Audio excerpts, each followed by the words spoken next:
Breaking news po mga kababayan, nako po. Ito na. Dating Senador Antonio Trillanes umiiyak, takot na takot po kay BP Sara at meron siyang pangitain.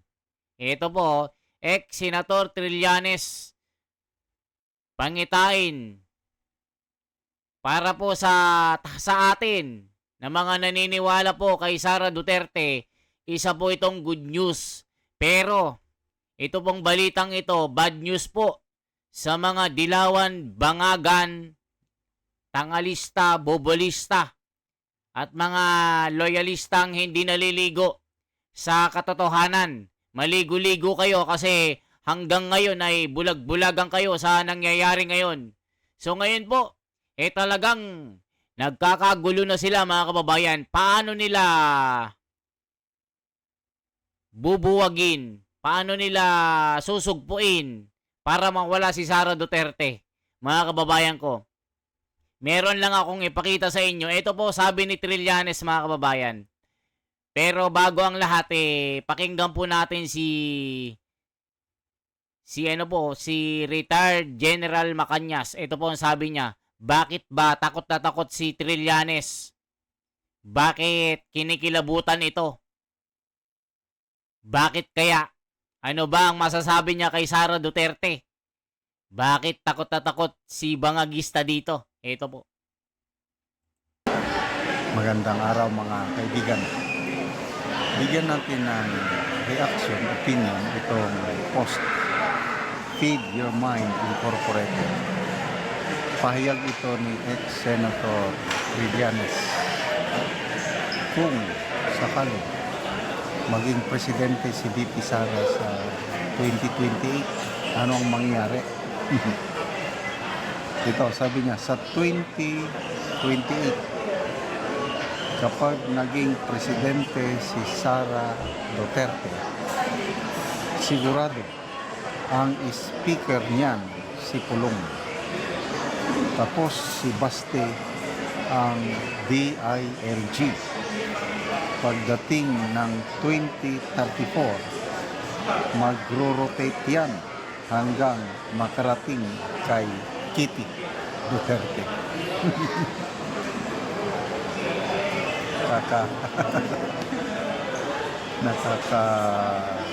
Ano ito? Nakakatawa. At least meron siyang, to me that's a good magandang pangitain. Lumalabas na para bang takot si ex-Senator Trillanes na makabalik ang mga Duterte sa pwesto. Okay, unahin natin. From big moments to simple. Ayan mga kababayan, nakita nyo po ang pangitain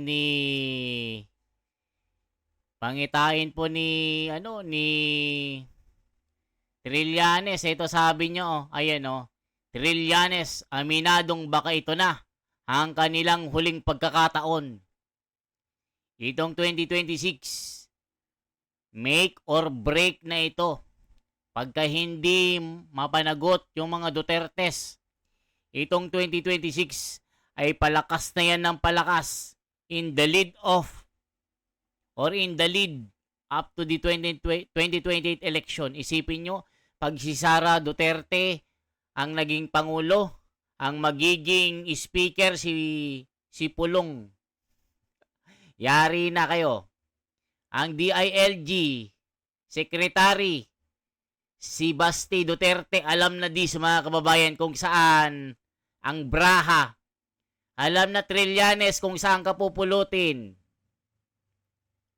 Kung saan pupulutin yung mga umalipusta kay PRRD sa pagdala sa dahig sa ICC, kung saan si Tatay Digong ay giniginaw ng nyebe. So ngayon po mga kababayan, nanginginig po sila itong magaganap na mangyayari na si Sara Duterte ay magiging Pangulo ng Pilipinas. Kaya itong bangagista, tangalista,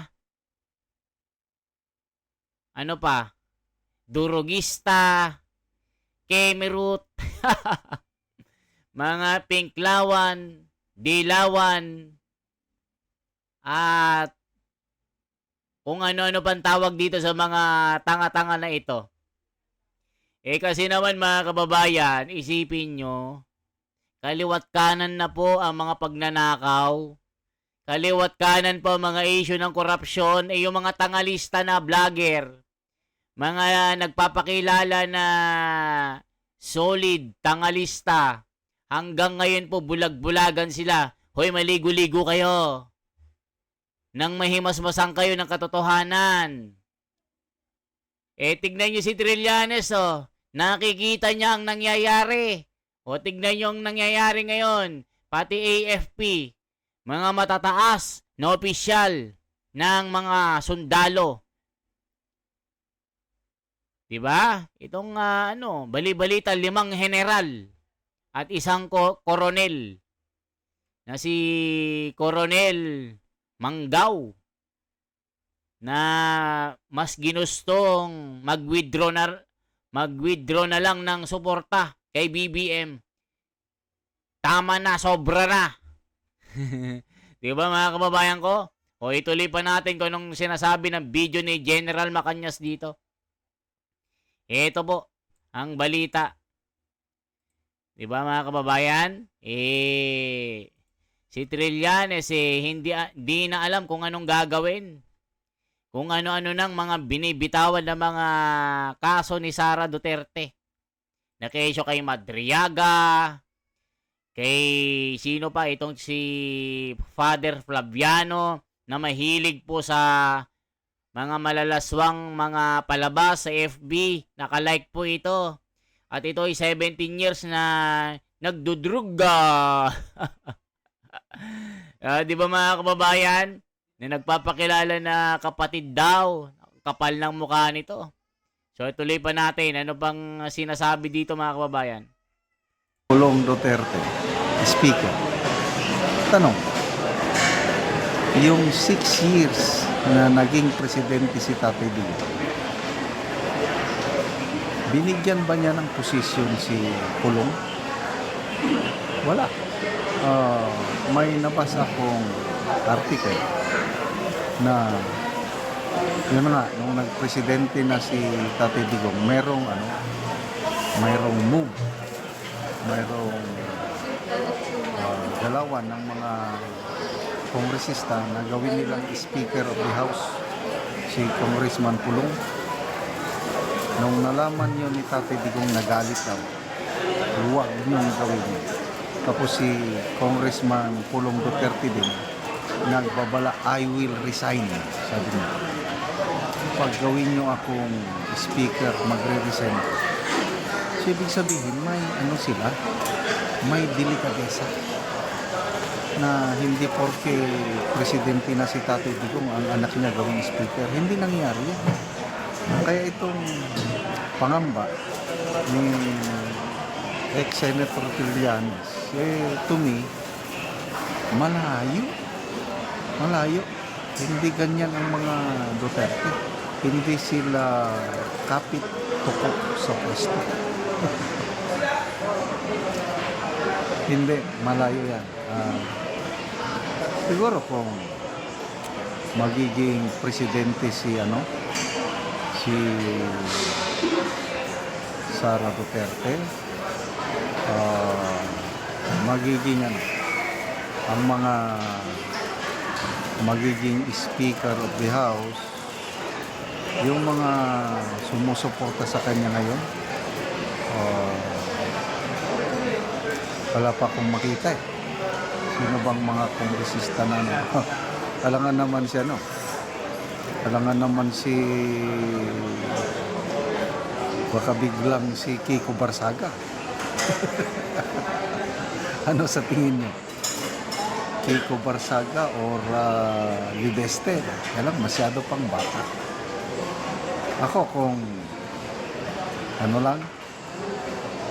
kung ako ang papipiliin, ang gusto kong maging Speaker of the House, sino ito?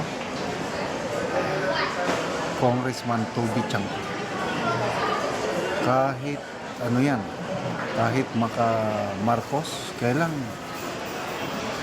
parang kamag-anak niya mga Marcos dahil magpinsan na pang ang loyalty ni Congressman Toby Chanko sa taong bayan, hindi sa nakaupong pan.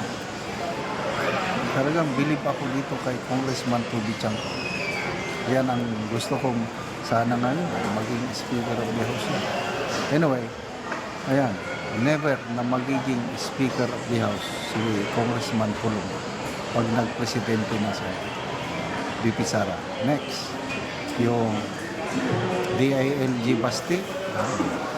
Palagay ko gustong tapusin ni pang ilang term, nakadalawang term pa lang si Mayor Bastet. Palagay ko gusto niyang tapusin yung 3 terms niya sa Davao City. Kasi, hindi. Wala pa pala. Ngayon, not counted. Kasi Vice Mayor ang napanalunan ni Mayor Baste. Nang dahil lang hindi nakaupo si Tatay Digong, kaya acting mayor siya. May 3 terms pa siya, panibagong 3. Ayan, mga kababayan. Magbasa po tayo ng mga komento ng mga kababayan natin. Ito po. Frustrated na kasi si Trililing kaya kung ano-ano na lang ang sinasabi. Kawawa naman, baka nasiraan na ng bait. Tumanda na lang si Trillanes. Tiriring pa rin hanggang ngayon. The devil speaks. Sir General, anong mangyayari? Kulong ka? Trillanes, buti alam mo. Malabo yan, General, hindi sila takaw sa posisyon. Pag naging presidente si Sara, lilitsunin ka, Trillanes. Tako po. Ang ingat, hindi maklaro sinasabi mo, sir. Tuloy na prapraning na si Trililing. Paulo Marcoleta for the House of Speaker. Sir General, pwede si Barsaga tapos Secretary of Tourism si Alvin Tourism. After Sara, ay labo naman. Si Alvin Tourism, anong alam niyan? Vlogger lang yan kahit ako, Alvin Tourism, vlogger lang yan si Alvin Tourism. Huwag niyong isama ang vlogger dito. Ano yun? Ilalagay niyo si Alvin Tourism porque Alvin Tourism ilalagay niyo na doon. Diba? Huwag niyong hahaluan ng Alvin Tourism. Kung ungab ang gagawin ni Speaker, taga Davao yan nang expose ang 2025 budget. Imposible kasi ang mga Duterte hindi garapal katulad mo, Trililing. Why not kung maganda palagi ang performance sa mga Duterte? Of course, hanggang kay Kitty, pagka-presidente. Kaya Trillanes, bago maupo ang mga Duterte, mag-impake ka na. Sama mo ang mga galamay mo at pinuno mo. Di kayo karapat dapat na manirahan sa Pilipinas. Nako po, not greedy ang mga Duterte sa kapangyarihan. Gusto ko si Barsaga maging Speaker of the House kaya si Kong ungab. Wala tayong magawa. Yan ang gusto ng tao. Isa lang tiyak sa 2026 kapag Pangulo si Sara Duterte at ito ay pupulutin sa kulungan si Trillanes dahil doon sila. Libel case siya. Pwede pa nga si ungab. In God's time kapag Duterte ang humawak ng pamahalaan. Tinitiyak ko, Trillanes, bubunuin mo ng mahabang panahon sa kulungan dahil sa ginawa mo pagpapakulong kay PRRD sa The Hague, Crimes Against Humanity. Ikaw, Trillanes, ang may alam dyan. Di pa presidente si PRRD. Meron ng patayan sa pagitan ng Magdalo groups at high military and high government officials. Akala ko noon dahil naging senador ka, resolbahin mo ang mga illegal na gawain ng mga high-ranking official sa ating pamahalaan. Naging traitor ka, Trillanes, sa mga kasamahan mo. Nasilaw ka sa pera. Tama lang na natalo ka kahit anong possession mo. Kahit purok grupo, di ka manalo. Nako po. Ayan mga kababayan ko. At least aminado siya na presidente si VP Sara sa 2028. Palibhasa kasi ang kanyang pag-iisip ay puno ng kasamaan. Kaya iyan mismo ang lumalabas sa kanyang pananalita. Ayan po mga kababayan, ang mga nakakakilabot na mga pahayag ni Trillanes sa takot na dito mga kababayan ko. So kung umabot ka sa bidyong ito mga kababayan ay maaring i-like, i-share at i-subscribe ang ating YouTube channel at i-comment nyo kung anong lugar po kayo nanonood. Hanggang saan po umaabot ang bidyong ito. Okay po, this is the Wonders Philippines. For transparency, for a better democracy, mabuhay po. Salamat sa inyong suporta.